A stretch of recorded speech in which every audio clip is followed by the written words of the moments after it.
Welcome back to another OTD Military History live stream. Today, we're going to be looking at another World War II topic with a returning guest. We have Grant Harward on again, talking about his specialty, Romania, but this one's going to be looking at how Romania basically switches sides towards the end of the conflict, or his previous appearance was looking at the Romanian army group in Barbarossa. Highly suggest you check that one out after, because Barbarossa is probably one of the most looked at operations of all time, and that's an area that doesn't get a ton of attention. So I highly suggest checking that out afterwards. But other than that, we're just going to get in and have Grant jump in with us. Hey, Grant, how are you today? Oh, really good. It's a bit wet outside here in the Virginia area, but that's nice. Yeah, we are. I think we're coming out of our hot time period here up in Ottawa. We're getting that fall weather today. It's actually nice. Well, for Celsius, around 20, so that's pretty nice walking weather. But it looks like the storms are coming. We get rain nonstop for like a month here, so not looking forward to that. But what can you do, right? I'm just hoping we're not too rainy on Thursday, because we're going to a Nationals game, taking the kids. Oh, yeah. It'll be my first baseball game in like a decade almost, or so. I think I went to like a Salt Lake Bees game with my in-laws a while back. But it'll be the kids' first time going to a baseball game, so it should be fun. Yeah. I've heard it's a nice stadium. I haven't been to one myself, but yeah, that's awesome. Well, getting time for playoffs, I suppose. So looking at Romania in the Second World War. I mean, last time we talked about why you have an interest in that area, why you work in that area. So we don't need to really get into that. You can check that out with the other one.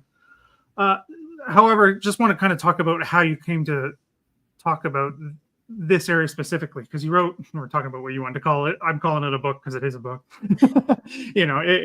It's a book looking at this time period, and it's one that I don't know. I can't really speak for others, but I can speak for like previous Brad, who was not an academic but was just kind of a history buff in World War II stuff. Like, you hear about this, you get like 3 sentences and that's it. So is that kind of what was kind of spurring you on here, is try to get into this and kind of give us the nuances of this situation?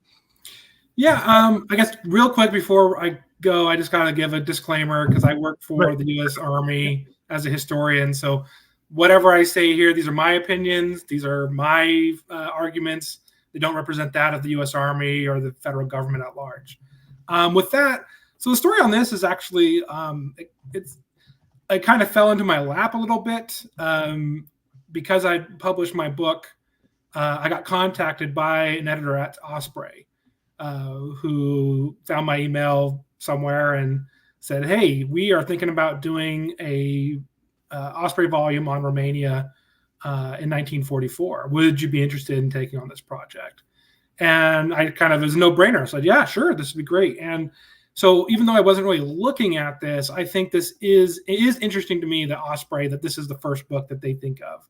Because, I mean, this is their first book focused on Romania in the Second World War. They have, in the Men at Arms series, they have like kind of a general, kind of looking at the general, the Army generally in uniforms and stuff. Yeah. But if you look at their campaign series, like, we had a time, because if you, on the inside of like the book, so it's Romania 1944, the turning of arms against Nazi Germany. Turning of arms is the Romanian kind of formula for what they call this whole thing, rather than like surrender or armistice or switching sides. They call it the turning of arms. Întoarcerea armelor. Sounds a little bit better than we got defeated and we were forced to switch sides. Yeah. But it's interesting because, like, on the inside, they see some other titles, and they were trying to. And I had to choose some about where I'm like, well, the Romanians will be mentioned in like their campaign history of Sevastopol or Stalingrad or the Kuban bridgehead, but this is actually the first one focused on Romania. So I think this whole idea of switching sides in World War II, especially, is an interesting one to the public. I think when Italy does it, Finland does it. So there's a lot of jokes about this, kind of the unseriousness. It kind of can be played up that way. And I think there's also kind of, like you said, like in a lot of these histories, this is when they kind of pop up. a lot of these minor countries. But Italy gets more time because it's an actual great power. But a lot of these Eastern European countries, they only pop up periodically in big histories. Right. And Romania usually gets mentioned in part because of the association with oil. Yes. So I think maybe that's possibly why. I mean, but I think this is an entire idea of like switching sides is kind of something that attracts people's attentions in such a, kind of polarized, war, especially on the Eastern Front. It's like, how does this happen? So it's kind of curious, I think, to a lot of the popular audience. Yeah, I mean, I think the Italy thing is bang on because that's the one that, I don't know, I would say gets more attention in that sense, just because it's, well, for those in the West anyway, Central Theater, and really the only one for a little bit. So I think it's just quite an interesting, way of thinking about this, and where I think it kind of stops is internal politics, and then also how we look at things later on. But maybe we can talk about that a bit later. So you've got a PowerPoint for us. Get that up to go. We can work through that. All right, I guess get started on the next slide. So this is the I'm not going to get too much what's in the actual volume. The volume itself, just to kind of show here what it covers. It focuses on kind of the spring battles for Romania, the first Iași Chișinău offensive. It brings in the combined bomber offensive, the Americans, and then to a lesser degree the British start bombing at the same time from April to August of 1944. This is sustained bombing. Most people know about tidal wave and the kind of disastrous raid of the 1st of August of 1943. But this is the sustained campaign that no one really talks about. Then it gets into the second Iași Chișinău offensive in August. There's a coup in Bucharest by the king, and then it leads up to and culminates with the Soviet-Romanian armistice. So if you go by this, you're going to see all the kind of operations. There's maps, there's artwork, as you can see on the cover here, bird's eye view, these kind of cool 3-dimensional things. But I'm not going to get too much into the operations in this discussion. I'm going to kind of focus more on kind of the strategic implications, what it meant for Romania to have to abandon the Axis and then be occupied by the Soviets and then used against Nazi Germany. If we can have the next slide. Sorry, just before you go on, I'm trying to type a comment, but it won't let me for some reason. So if anybody has any questions, if that's okay with you, Grant, we'll do them as we move along. That's what I was trying to say. I'd love to answer any questions that are asked. Yeah. So if any questions, fire away. Try to put it in the side chat. Won't let me. Anyway. Weird. So I just thought we'd start off really quick with a map, kind of the situation before the second Iași Chișinău offensive, before Romania capitulates, before this royal coup. You can see actually that the northeastern part of Romania has actually already been occupied. And Romania has this, front that is covering with 2 of its armies and 2 German armies, and is in pretty dire straits. But I think it also goes to show kind of an importance of where Romania is geographically. Right. It's located on the southern flank of the Eastern Front, and throughout, as we're going to see, kind of throughout the operations from 1941 to 1944, it plays a really, really important role in the German war against the Soviet Union. Next slide. Sorry, just if you don't mind, I have a question, if that's okay with you. Because I think, World War II stuff can get hung up on labels. I mean, they have their uses, but for this maybe, again, it depends on who you're asking, but is Romania part of Eastern Front? Is it part of the Balkan Front? Is it something entirely different? I mean, maybe just what your sense of that is. I'd kind of just love to know your thoughts on that. Well, Romania is squarely in the Eastern Front. They are kept out of and kind of by the Germans of getting involved in the Balkans. Okay. Whereas Bulgaria and Hungary provide troops, and Italy provide troops to occupy Yugoslavia. Romania is not really reluctant to. It's just kind of not mobilized to. It's a little and it's somewhat less. And compared to those other countries that have kind of territorial, Romania would like a little bit more Yugoslav territory, probably the rest of Banat, which is this territory, kind of gets cut in half after World War I. Part of it goes to Yugoslavia. There's a fair number of ethnic Romanians there. There's some Romanians who would kind of like it. But Romania at this point is firmly kind of oriented towards the threat in the east. Okay. Because the Soviet Union has occupied Bessarabia and northern Bukovina in 1940. Yeah. So the army's kind of taken a hit from that and is reforming when all this Balkan stuff happens. And also the Germans, knowing that Barbarossa is coming up, they kind of, and knowing that the Romanians are extremely enthusiastic for a war, although they haven't told them that the war is coming, they want to preserve the Romanian army for that invasion. So the Romanian army doesn't really get involved in the Balkans. They don't occupy any Balkan territory, unlike Bulgaria or Hungary. So its war effort and its armies is really focused on the Eastern Front throughout 41 to 44, and kind of even by 40, before they really know they're getting involved. That's the threat, is looking east and preparing for like a future conflict, especially under Antonescu, who takes over after the Soviets occupy that territory, kind of leads to him being able to seize power, put in to depose the monarch, put in his young son, 19 years old, and he can grab power. And Antonescu's military man is very much, angling for and advocating a war kind of against the Soviet Union. So he doesn't really want to get involved in any kind of operations in the Balkans. Romania does. It is important, though, because along with Bulgaria, there is a Balkan trade route, which I want to talk about a little bit later, though. Okay, perfect. Yeah, that's what I figured. I just wanted to kind of pick that apart a little bit, because, I mean, maybe it's my also interest in the First World War that has, because Romania comes in later as well, and then it develops into its own front, I guess, for quite an extended period until we get overrun. But anyway, moving on.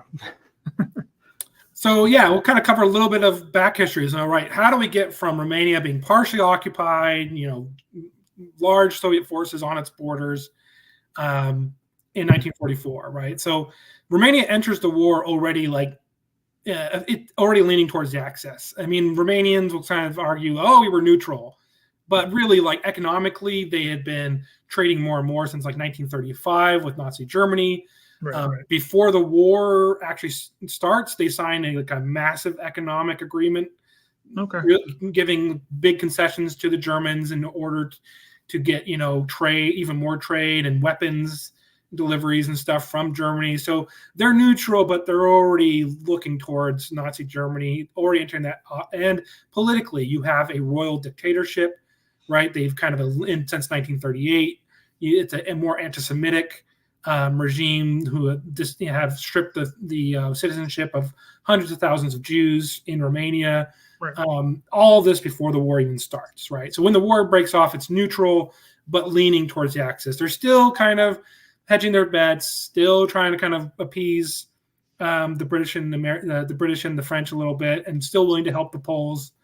But really, Romania is far less in the Allied camp than is generally presented. In 1940, the summer 1940, the Soviets, acting on the secret protocols and the Molotov-Ribbentrop Pact, they occupy. As you can see there, kind of, I think number one, that purplish, the light purple, they occupy that territory, Bessarabia and northern Bukovina, and this kind of completes Romania's move into the Nazi orbit. They signed a tripartite pact in the end of 40. And like I said, Antonescu takes over, and he is really wanting a war between the Germans and the Soviets as soon as possible, hoping that then Romania can regain those territories. And also those kind of dark orange parts, especially the northern, that middle one, that's northern Transylvania. This is lost to Hungary. The other little chunk is lost to Bulgaria. These are turned over under a German-Italian kind of decision.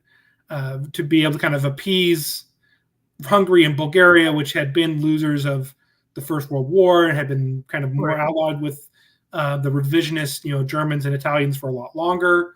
So Romania kind of is Antonescu believes that if he can have this war and contribute more to the defeat of the Soviets, he can get back northern Transylvania. He kind of continues to say like he wants the southern Dobruja, that bit, to Bulgaria, but really the Romanians are trying to write it off. They're doing a population transfer of, they're trying to solve that problem with the Bulgarians and then only have to deal with the Hungarians. So sorry, Grant, just a question about that, because that's one I've always wondered about too. Because I think it's so many of these things they feel like one-off lines if you're reading a general history, particularly these land transfers. I don't know what I want to call them, especially in the north, right? Because you hear about the Transylvania annexation. I guess is this. I mean, I don't like usually doing comparisons, but is this almost like a Axis Czechoslovakia kind of deal, like that Romania can't really do anything about it, or they don't want to do anything about it? Is it they just think that's the price of admission to the Axis? Well, it's officially called the Second Vienna Award. Romanians will sometimes translate that as the diktat, as kind of that they were dictated to. Right. There is anger about it in Romania, and even now, and it's kind of used to cover up, kind of focus on that rather than the fact that they then work well with the Germans. Right. So to a certain extent, this is the entry fee.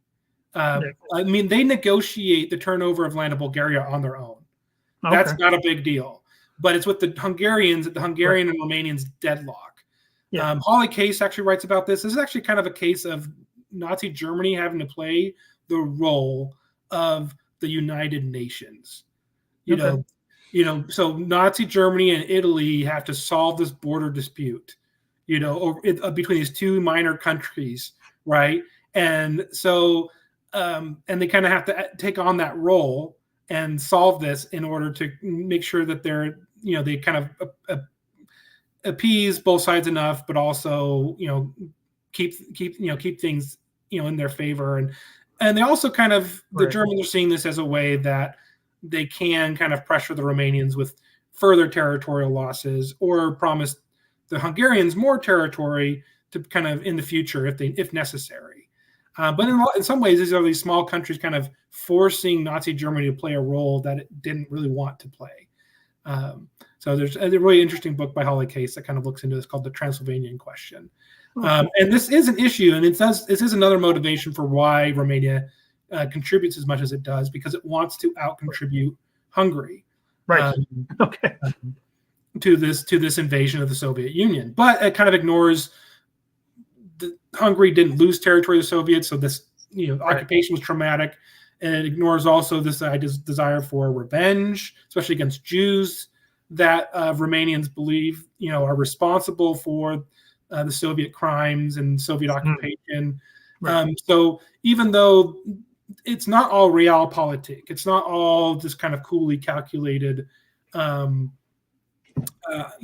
It's also these, kind of visceral hatreds and fears and, of communism, especially this idea of Judeo-Bolshevism that motivates Romanians to really get into this fight. So I think most times this Transylvania issue is kind of used as the explanation for why Romania gets so involved. But I think it's secondary.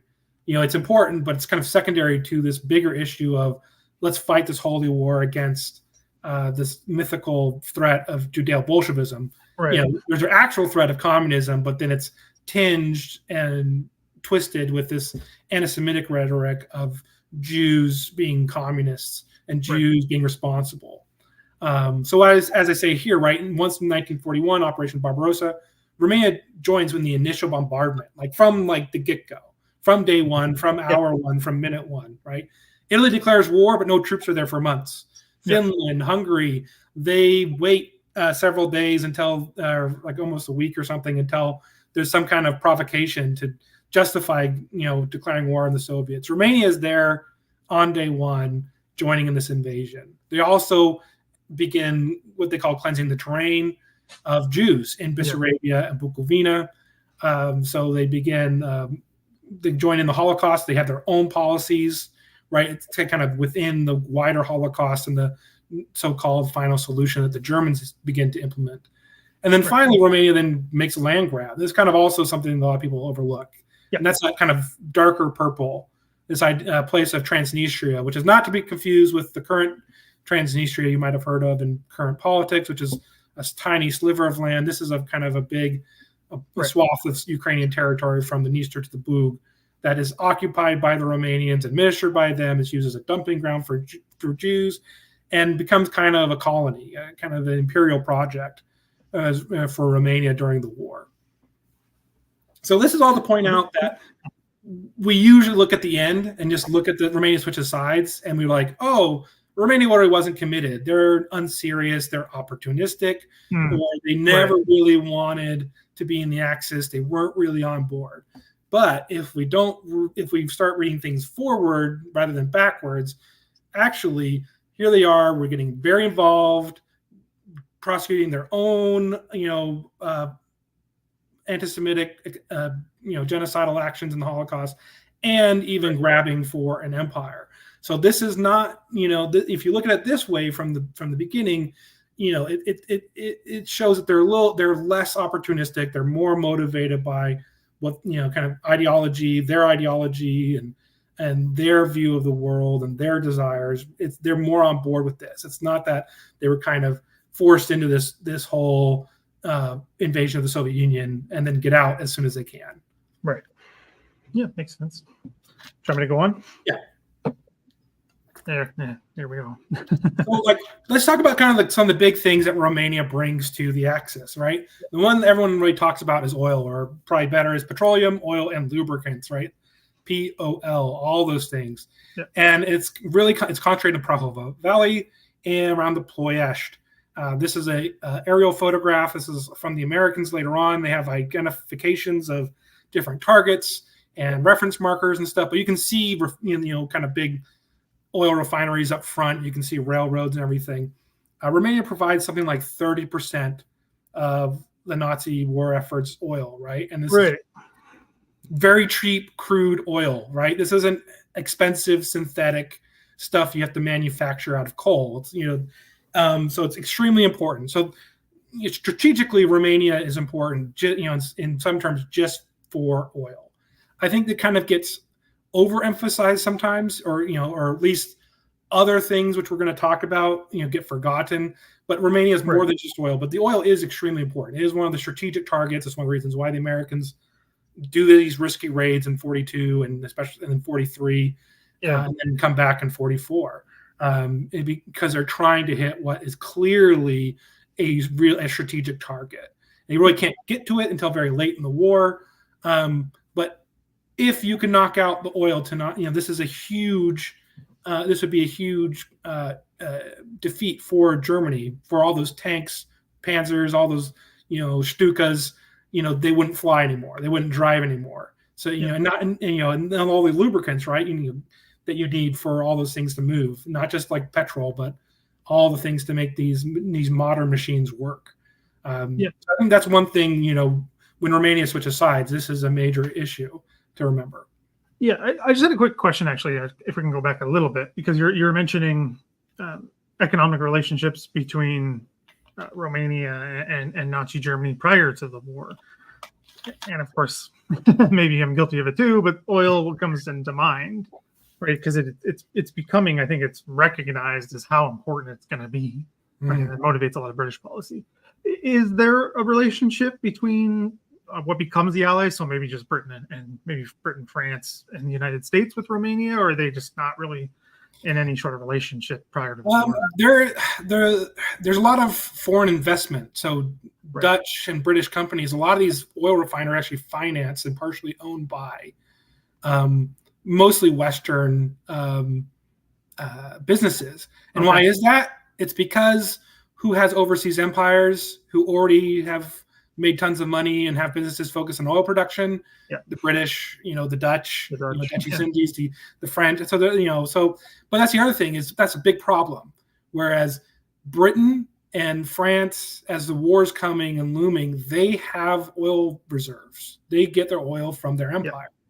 So they don't feel like paying for Romanian oil, right? Well, who doesn't have access to that? So they're willing to pay. And if they don't have the money for it, trade weapons for, which Romania doesn't have the ability to move. Romania's industry is very light, and so you can't make weapons. You got to get them. So Nazi Germany is very interested. So whereas the British, the most they can kind of do is maybe buy up a little bit of oil, but they don't really want to do that. Whereas the Germans are like, we'll buy all the oil and we will pay you. We can't give you too many Reichsmarks, even though they'll do that too, but we'll pay you in weapons, right? Yeah. Whereas the French, especially as the war threatens, the French and the British want to keep those weapons for themselves, right? Their arms industries are already kind of small, and they're already struggling to arm the French army or the British army. So there's no reason why Romania gets really close economically before the war, because Germany needs it, and it also takes Romanian foodstuffs and other kind of and like minerals that are extracted from Transylvania. So those are other things people don't really talk about. Oil is the most important one, but there are other things like food, like ore, that come out of Romania that the German economy, especially that's already on a war footing, is just gobbling up. Right. And even some of this oil is going to Italy. I mean, Italy gets its oil from Romania.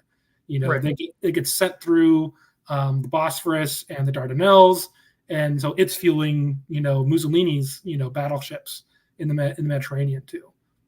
Yeah, I mean that's maybe that's something we can possibly talk about towards the end. But I always find the relationship between, say, Italy, a very much junior partner, and the other countries are axis aligned is fascinating, and economics and politics and anything. Anyway, it's about outside, but fascinating area to think about. Do you want me to go forward? Sure. Geography. Now, this is maybe a little abstract, but this is kind of what I mentioned earlier. So this map is roughly from it's a little earlier in 44, but it's basically the spring of 44, and you can see that controlling Romania and also Bulgaria gives you a route to neutral Turkey. Yep. This is extremely important because once again, if we're talking about we know about the blockade of Germany in World War I, right? Germany needs a lot of materials, and in no war are you ever going to control everything, but Germany even more so. I mean, the United States, because we're a continent masquerading as a country, sure, we had pretty much everything you need to ever fight a war. Even then, I think we still needed like rubber from I think we suffered when we lost the Philippines or something. You know what I mean? But you got to get stuff, and so. As long as you control Southeast Europe, you're gaining access to neutral Turkey, which is providing. I think it's chromite is one of the most important things that's coming out of Turkey. And there is Black Sea, and you can transport a lot of it, not just by train, but also by the Black Sea. Turkey also allows transport of Romanian oil to the Aegean Sea, which will later fuel the Italians and also German occupation troops there. I think it's also important, you look at Spain, right? Before you have landings in Normandy, you also get Wolfram, which is really important for armor-piercing shells, right? And that's pretty much all coming from Spain, right? Sweden obviously is the iron ore. They never really lose control of that, and there's other supplies. But it's important, right, that this geographic location, if you lose Romania, you're going to lose probably the rest of Southeast Europe, as we're going to see. And then you're going to be cut off from a very important, even larger trade partner than just Romania, which is Turkey. Also, for the invasion of the Soviet Union, Romania has this big border with it. So, geographically, if you decide that the Eastern Front, destroying the Soviet Union is one of your main, strategic moves, you need Romania as a base. And Romania, because it wasn't, it was a winner in World War I and wasn't limited by arms. By the Paris Peace Treaties and what arms it has a large army, a fairly large air force for the region, and even it's small, but you at least have a navy there, and they do convoying. And there's a whole forgotten submarine war that the Soviets fight in the Black Sea, not very successfully, but their submarine warfare, the whole war isn't very good, but that still, once again, Romania is offering you kind of multifaceted ground, air, and naval domains to be able to attack the Soviet Union. So I think those things geographically, just that is a strategic contribution and importance to Romania, to the Axis war effort. Yeah, got me convinced. So let's go to the next one. And then finally, the armed forces. This is the one I think that gets really forgotten about. Yep. Just kind of like lost in the giant maelstrom of the Eastern Front, where you have 3 million German troops and like 5 million Soviet troops. When you throw in like 500,000 Romanians, they don't seem to, but they maybe don't make the same impact. But especially when the war does not end in 1941, in a few months as it's supposed to. Yep. The contribution of Romania and Finland is the other big. They contribute almost as many troops, if not more, which is kind of astounding because Romania has like 20 million people and Finland has 2 million, I think, or maybe like 4. It's not much. It's not much, even so. But Romania's military contribution becomes increasingly important because whereas Finland basically after 41 largely demobilizes and fights a static campaign with committing as few soldiers as it can in what it calls a continuation war. Romania remobilizes in 42 and again in 44, right, for its final defense. But it contributes 2 armies plus 2 corps to the summer offensive in 42. They're at Stalingrad kind of notoriously, but people forget, like, without the Romanians there, you wouldn't have that battle. The Germans needed those Romanians as well as Hungarians and Italians to hold those flanks. So the manpower and the materiel and weapons that Romania has is very important to the German war effort. And then by 1944, when they are getting pounded, right, it's even more important, right, because they need every man. Even if people want to laugh and about the Romanians and not being so good, but I mean, when you're in this kind of conflict, you can't just say, "Oh, the Romanians weren't worth it." There's these jokes about them not being kind of being a more of a hindrance and a help is ridiculous because by this time in the war, you need bodies on the ground in this kind of campaign. The German aircraft industry, what does it start doing? It start producing all these fighters, but do they have the pilots for them? Once again, you can export some of those fighters and you put Romanians in them, right? So you can actually get use out of them. So it's really, I think it's really kind of neglected just how important Romania was on the Eastern Front. Now, I don't want to go too far with this. Some people want to kind of displace Italy. I mean, Italy had more men and a larger industry, had an overseas empire. It's way more important to the Axis. But if you're looking just at the Eastern Front, Romania which becomes like a major strategical kind of suck for Nazi Germany. You need these troops, especially when you're looking into 44. If you're going to try to hold a line, if you were to lose them, maybe, and worse, as we're going to see, have them turn against you, that's a major loss.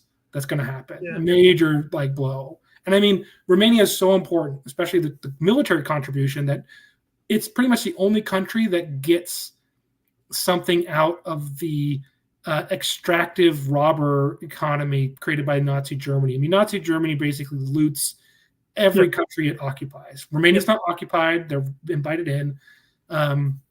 Hungary for most of the war, and Bulgaria. They also pretty much escape this. But Romania actually gets hard currency out of the Germans. Wow. Okay. In addition to we're talking about gold and Swiss francs, because Antonescu basically says, you want me to keep fighting, I need to stabilize my economy. I need X amount of dollars, and I also need military equipment. And Germany actually, there's pretty much no other country that gets something. Germany funnels all that money in that it gets out of France or out of occupied Poland or foodstuffs from Greece.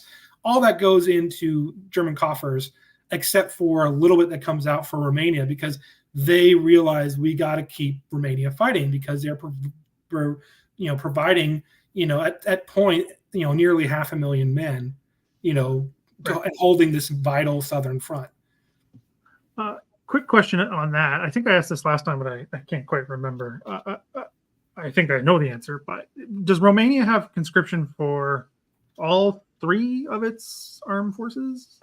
I believe so. I think they're all. It's I think throughout the interwar years, they're all conscripted. I'm not quite as sure with the. I mean, there's with the Air Force or the Navy, they're so much smaller than the Army.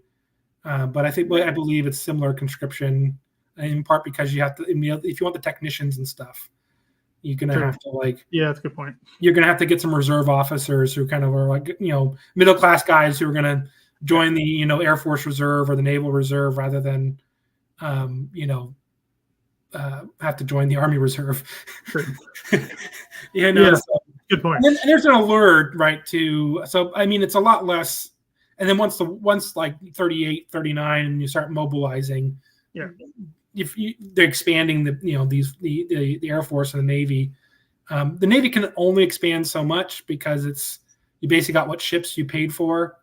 So it doesn't expand that much. They have like 4 destroyers are their main capital ships. They have some minesweepers. So I mean, I haven't looked into this as much. So maybe they're like doing more like voluntary recruiting. I would assume though they still like do a lot of conscription. The Air Force you can expand a bit more because you get German deliveries and you can they can produce a fighter. They can't produce bombers.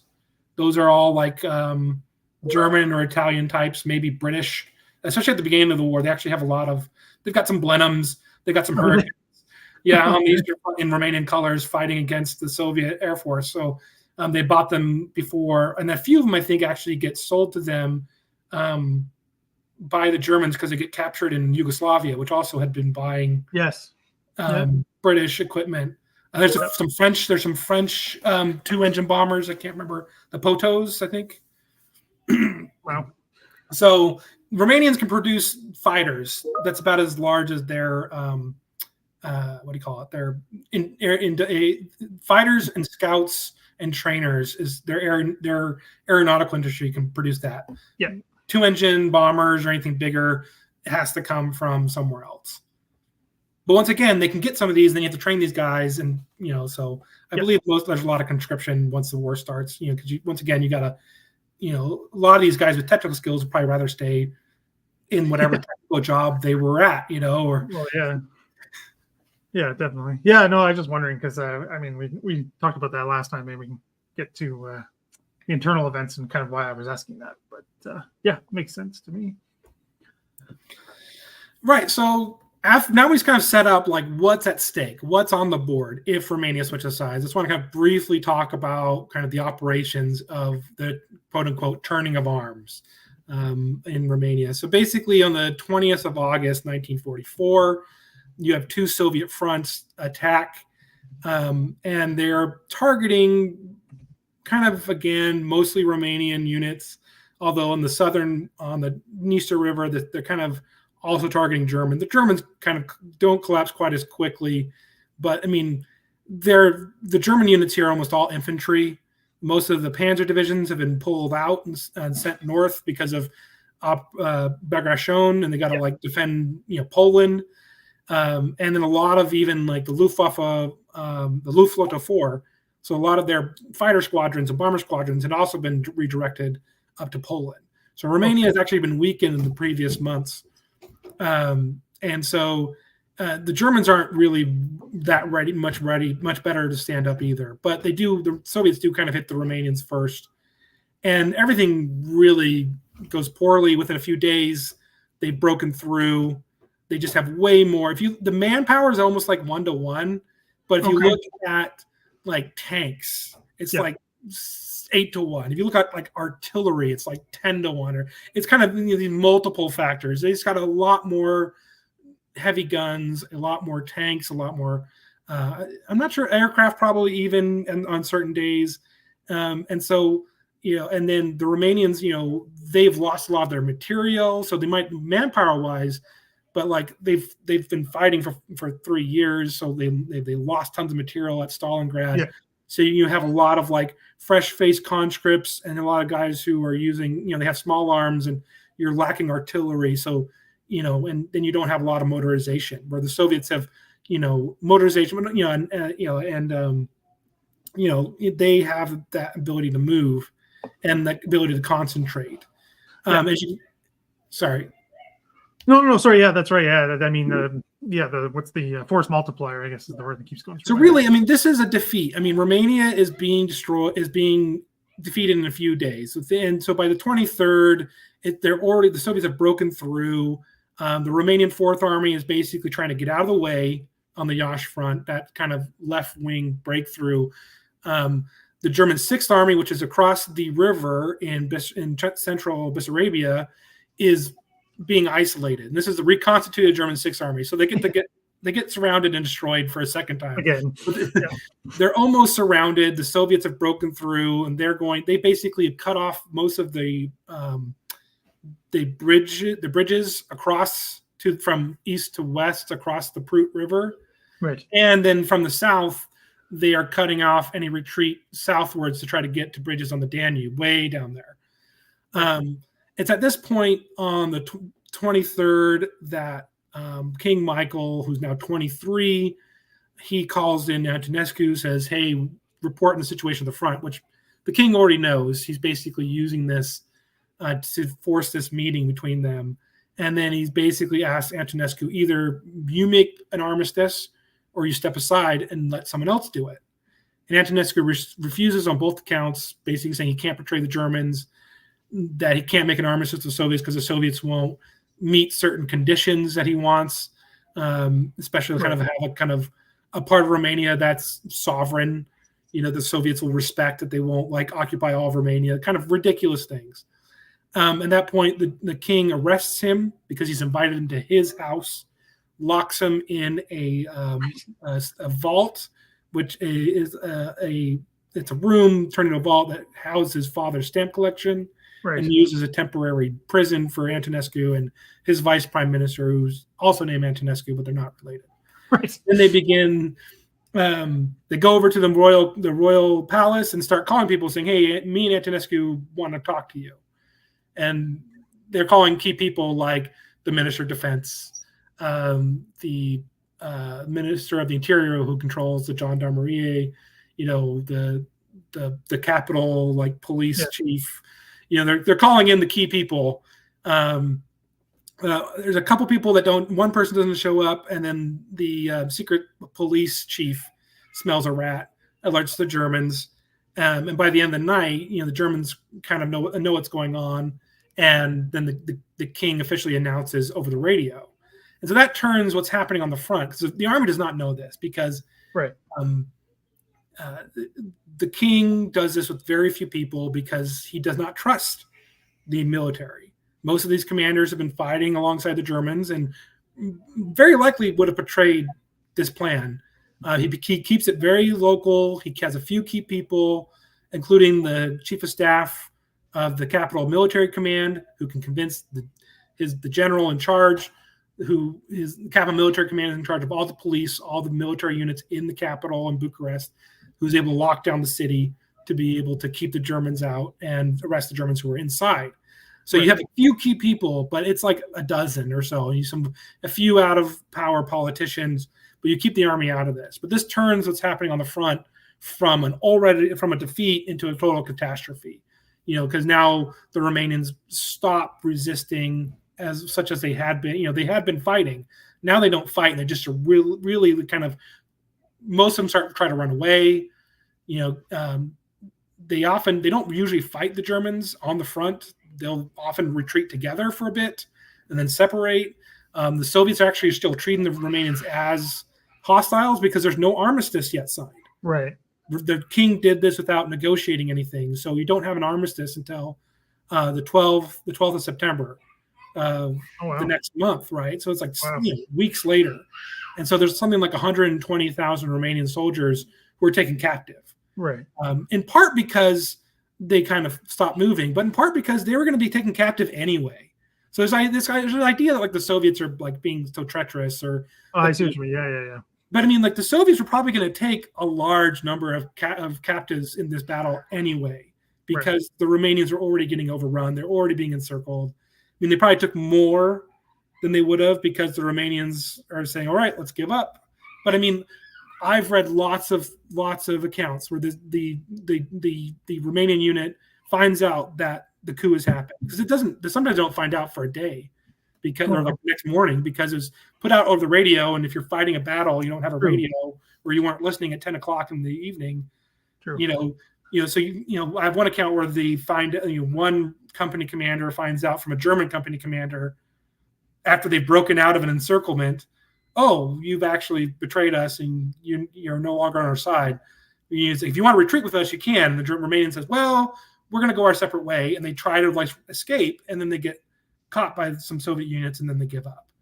So you maybe have them give up a little bit easier and don't maybe fight through as many encirclements as they would have. And if you hadn't had this, but I mean, this was going to be a disaster. I mean, so there's some Romanians online who are like, we weren't defeated. There was this royal coup. I'm like, Romania was going down. Like if the royal coup, was perfectly timed for this, because this didn't happen in Italy, right? The timing in Italy was terrible, and then all.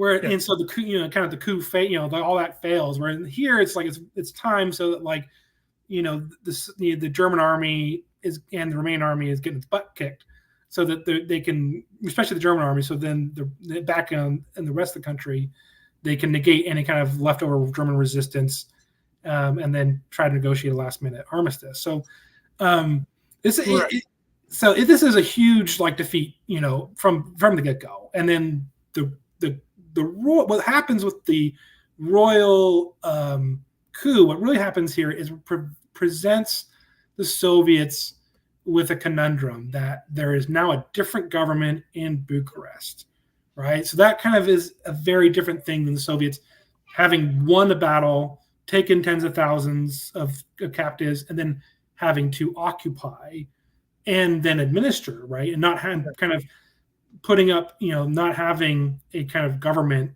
in place already to work with, which is actually really important. Yeah. Go ahead, take a drink. I'll just go back for a quick second there, because my very limited understanding of this is it was always kind of, well, maybe it's just the Western books that I read, but presented as just recognizing the writing on the wall anyway.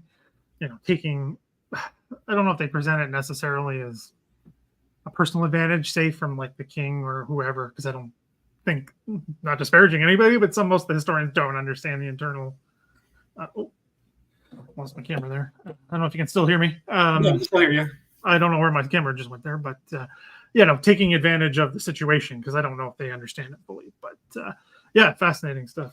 See, I'll put my camera here. Sorry, everybody. Keep going. Yeah, I mean, there's an element of that, but no one else was kind of, Antonescu wasn't willing to do that. There really wasn't any resistance building up. There weren't kind of strikes or anything like that in Romania. So it's really important that the king took this this movement. But if he hadn't, I think Romania would have kept fighting. You would have had more fighting. I think my personal feelings is that the Romanians would not have been able to hold. They would have wanted to hold a line between the mountains and the Danube Delta.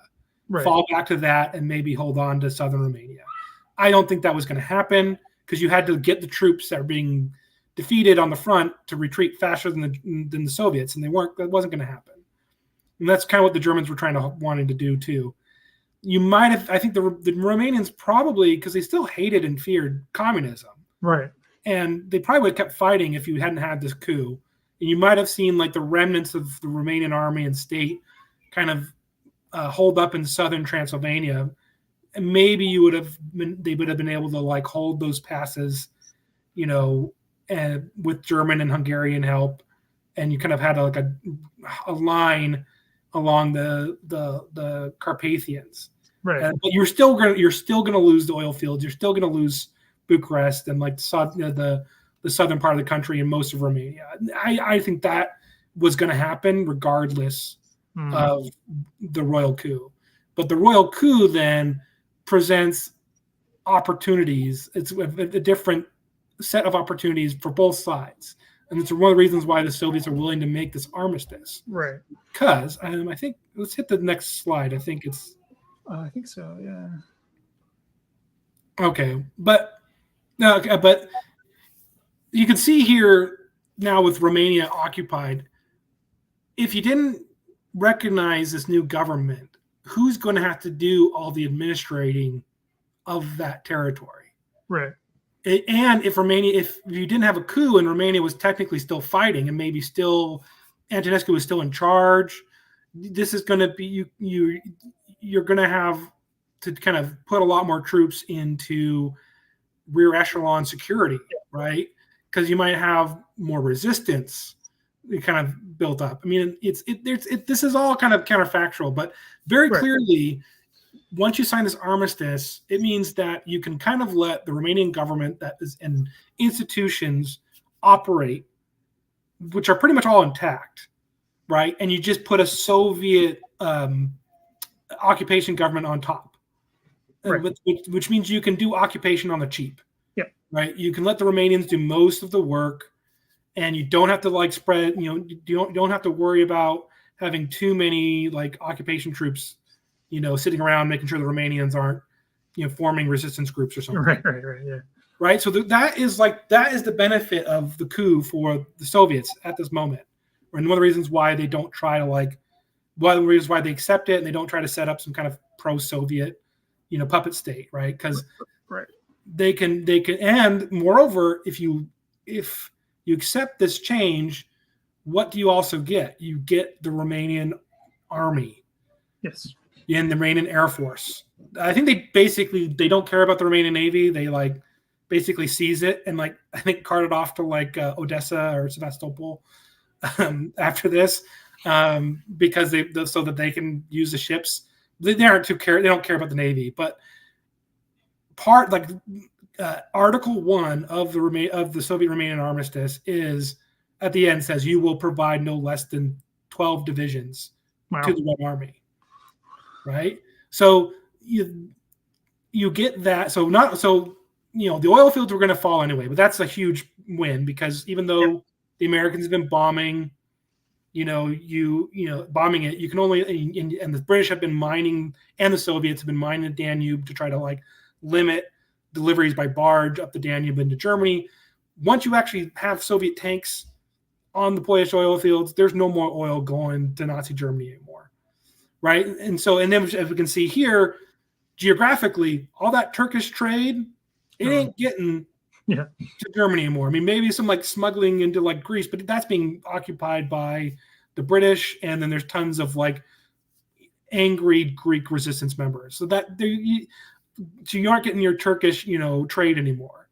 And then because you recognize this new government, the Soviets recognize this new government and sign this armistice, you get the Romanian army and Air Force, right? You get these bodies on the ground because the Soviets, even though, we'd like to think of them as kind of just, having a huge, manpower advantage, they're scraping the bottom of the barrel and they're having shortages and they need every man they can as well on the line. Is this going to change the end of the war, speed it up? I don't think so. We're going to talk about that in a little bit, but I think this is at the end. But as you can see here, the loss of Romania means Bulgaria also crumbles because Bulgaria's the Soviets start pushing in. They had a small, relatively small, but organized pro-Russian resistance in Bulgaria, which seizes power, right? But without Romania falling, you probably wouldn't have had the coup and kind of uprising of the resistance in Bulgaria that turns Bulgaria against the Axis, right? And then the Soviets break into the Balkans a little bit. They get into Serbia. They help liberate Belgrade with a lot of help with Tito's partisans. So you have a link up there with a very pro-Soviet group, right? At that point anyway, at that point anyway, it doesn't last. At that point, even then there's problems because you have Tito and his what's his name? His right-hand man who writes a memoir complaining about the Soviets, raping Yugoslav women and kind of generally acting poorly, to put it, mildly.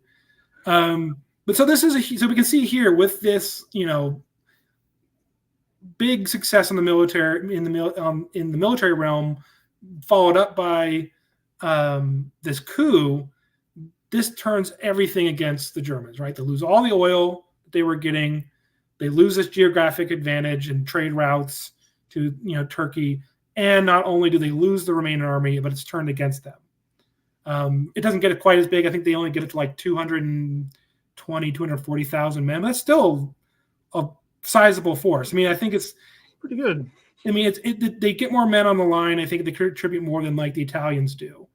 And Romanians kind of lord this over them. But I think there's very different things going on here. And yeah. The Italian leadership is way more incompetent, and Italian morale is very different, and they're actually an Italian resistance. Anyway, it's a whole different story. Yeah. And I think it's kind of unfair to like the way that it is. No one pretty much knows this, but anyone who studies Romania, but there's just kind of like sense of we were better than the Italians, kind of that Italian, the anti-Italian bias that was often in Western historiography kind of sneaks into Romanian historiography because then they get to lord it over the Italians for the last 9 months of the year, the 9 months of the war. Yeah. It's kind of weird, but yeah, it doesn't surprise me, to be honest. It's almost like they're jockeying for some position that doesn't really matter. But yeah, it's a fascinating way to think about this stuff in terms of who fights for what position. But that's going to go on forever. Anytime anybody talks about the war. So yeah. All right. So next slide. So some controversies here. So this is kind of what I'm talking about. That this idea that the Romania's turning of arms ended the war 6 months early. I think this is first found in Albert Speer's kind of memoir. I think he makes this kind of pronouncement. Romanian historians from the communist era to the now kind of repeat this. I think it's kind of ridiculous because what he's talking about is the loss of the oil. Yeah. And as I said before, no matter what happened, regardless of like the royal coup or the turning of arms, or if I think the oil fields were lost. I don't think there's any real way that the Soviets weren't going to overrun southern Romania. Maybe they get caught south of the Carpathians if Antonescu stays in powers and keeps some of the Romanian army fighting. But so that oil is gone. That's the big impact, and all that trade, Bulgaria would fall. All that would still happen. And moreover, the war ends. Why? Because Hitler shoots himself, right? Yeah. And why does he shoot himself? It's because there's a big giant push through Poland, right? That was going to happen regardless of what happens down here in Southeast Europe, right?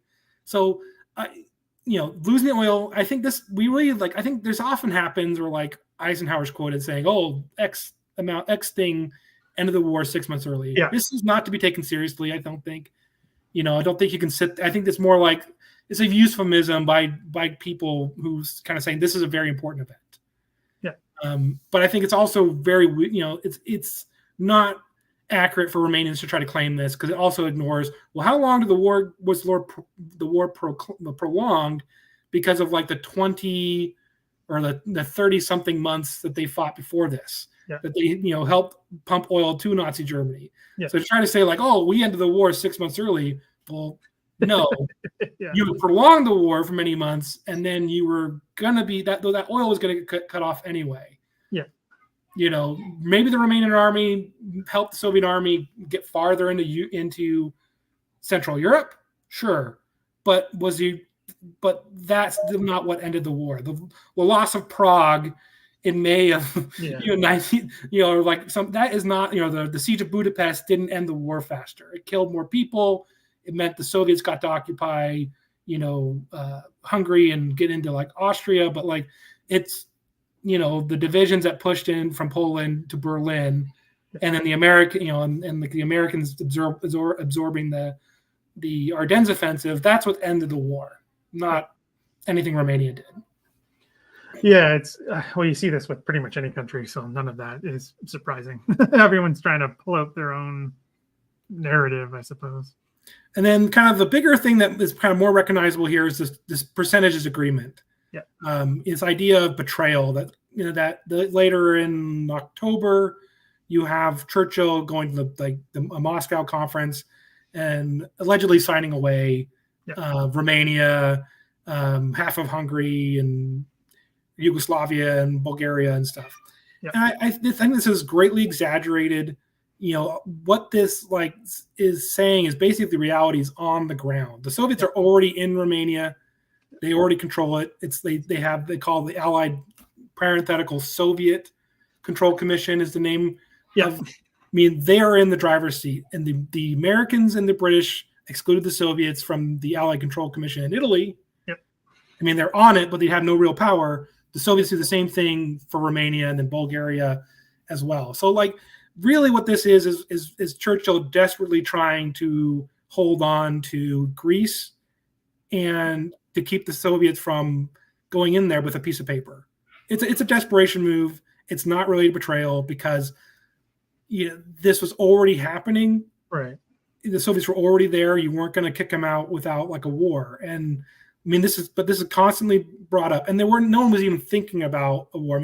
Except Operation Unthinkable at the very, very end. But even at this point, I don't think that Churchill's even thinking of that cases in late '44, right? No, and so, I'm aware of no. So I think this is important, but this is important because I think the turning of arms, Romania switching sides, is very much linked to this whole narrative of kind of the West betraying Eastern Europe and this percentage agreement, and which gets kind of really solidified in the Cold War and becomes a big Cold War kind of rallying cry, and is now being used in this current conflict between the Russians and the Ukrainians to again say the West is unserious. Look, they betrayed us before. We can't trust them now.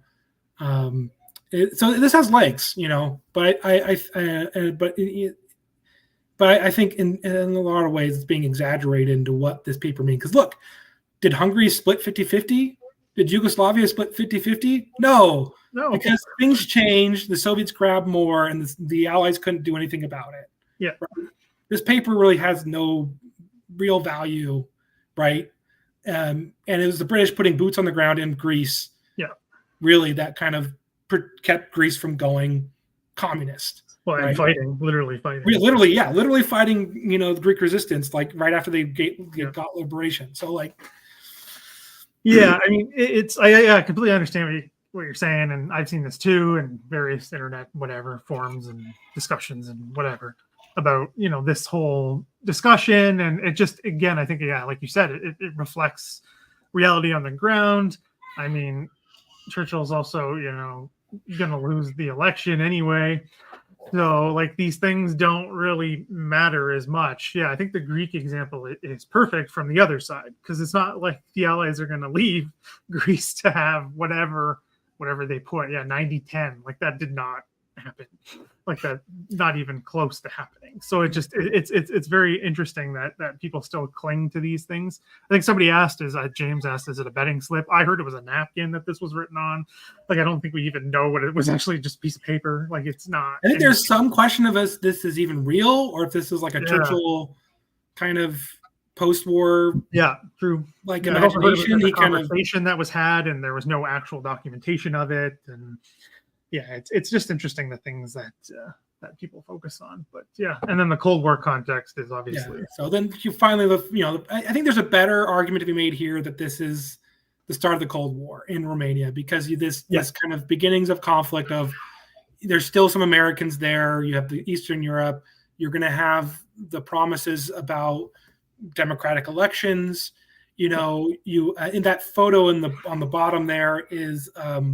One of the communist is basically Soviet leaders and some of the communist and left-leaning Romanians in the country who start slowly taking power and eventually force out the king in 1947. Yeah. So I think on this leg, but at the same time, I think it's exaggerated. I think we're reading too much in the future. I think there's still a lot of goodwill on both sides.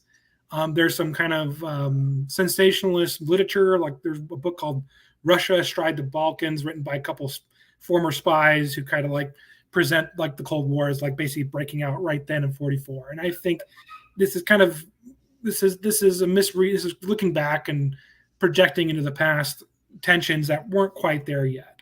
Yeah. But this will be an important part. We can think about when we get to the Truman Doctrine, what is it focused on? It's Turkey and Greece, right? Yeah.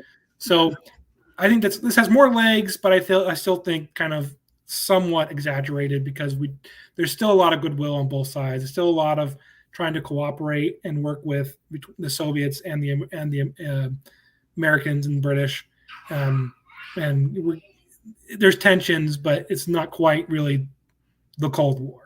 Yeah, I mean, I think I agree. I mean, it has a lot to do with big players changing, right? Literally, FDR dies, Churchill gets booted, like that to me has a huge part in this, and then perceptions of everything going on later as well is a massive part of this. I mean, I know people that try to push the Cold War to 1917, so it just takes on these ridiculous proportions. So I guess 44 in that comparison is not as crazy, but I completely see what they're saying. But I mean, to me, it's more complicated than that, and people want simple answers, I think, in a lot of these ways. I mean, I don't have to tell you that in your work that you do in a given day, but also your work with Romania. So, I mean, it's a fascinating thing to me.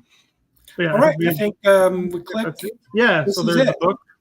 So this is the book, and then my other book, my actual full-length monograph, Romania's Holy War, from Cornell University Press, which has been translated into Romanian. Which I'll be going to Romania in November for a 2-week book tour. So I'll be able to speak with Romanians about my book in Romanian. So, follow me on Twitter. And if you don't like Twitter, I am on Instagram. I post a lot of the same stuff because I don't really know how Instagram works. Yeah, they both have their pluses and minuses. We'll see that. But yeah, no, that's great. There's the current book that came out today is linked down below if you want to pick that up. It's got linked down below for some affiliate links if you want to check those out. Any questions? People fire away. We'll just stick for a minute or two. But yeah, I guess my questions I always want to know about the book process. Like, was it a good process? You enjoy doing that? Think of if they let you do something else, is that something you'd think about doing in the future, especially for an area that, like I think Terry said in the sidebar here, just the English historiography on this is virtually non-existent. Mm-hmm. So, I mean, is there anything else that you might think of doing in the future?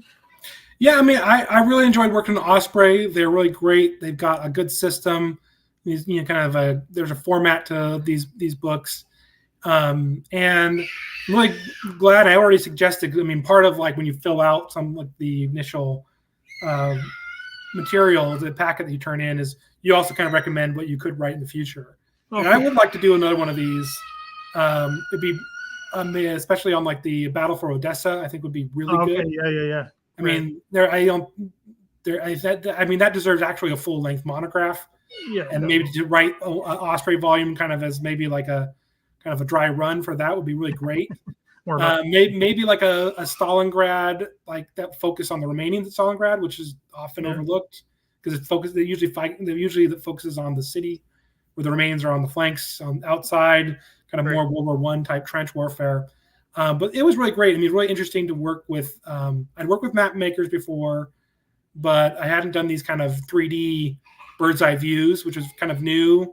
And then working with the artists was a lot of fun, seeing how my literal stick figures get turned into something recognizable, and realistic was really cool.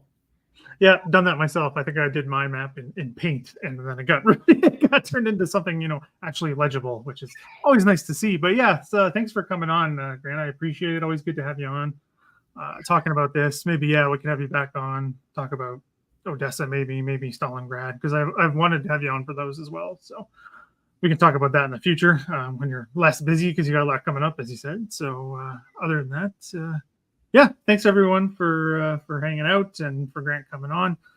If you can support the channel through Patreon, I think I'm 2 away from 100, so it'd be great to hit that number of support on there would be great. Other than that, everyone have a good rest of your Tuesday, wherever you may be, and keep an eye on socials in here as well. We'll have more coming in the future as I figure out a few more live streams we're going to do. So other than that, everyone have a good rest of your day. Bye, everyone.